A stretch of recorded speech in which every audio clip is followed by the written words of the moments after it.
यो देखिएको ठाउँ जहाँ चाहिँ 3टा जिल्लाको सङ्गम स्थल एउटा झोलुङ्गे पुल छ।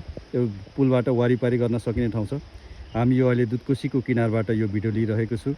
यो यतापट्टि यो यसरी हेर्दा यो भूगोल यो ओखलढुङ्गाको भूगोल जहाँ चाहिँ यो पुरानो यो मूल बाटो जहाँ यो कटारी मिर्चैया लगायतका ठाउँबाट चाहिँ खाद्यान्न ओसार पसार गर्ने बाटो यो पुरानो बाटो। त्यसै गरी यो दुधकोसीको उतापट्टि यसरी हेर्दाखेरि यो खोटाङको यो भूभाग यो दिक्तेल अहिले बजार अथवा खोटाङ जिल्लाको चाहिँ यो भूभाग रहेको छ। त्यसै गरी यो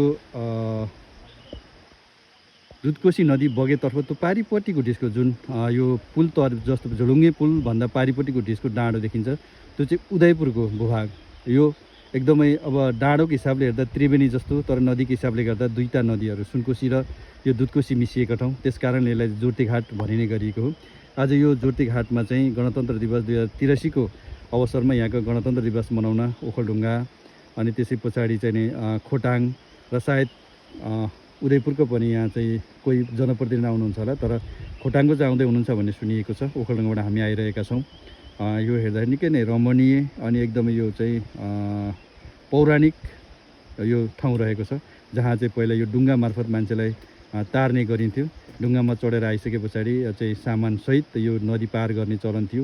अहिले यो पुल बन्ने चलन पश्चात चाहिँ यो जुन डुङ्गा तार्ने चलन चाहिँ हराएको छ र अहिले यस्तै पुलबाट चाहिँ मान्छे आवतजावत गरिरहेका छन्।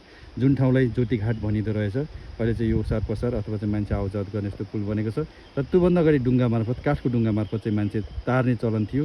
त्यो तार्ने ठाउँलाई चाहिँ घाट भन्ने गरिँदो रहेछ र यसलाई चाहिँ दुई ठाउँ अथवा दुईटा नदी जोडिएको कारणले जोर्तीघाट भनेर यसको नामकरण भएको सुन्न पाइन्छ।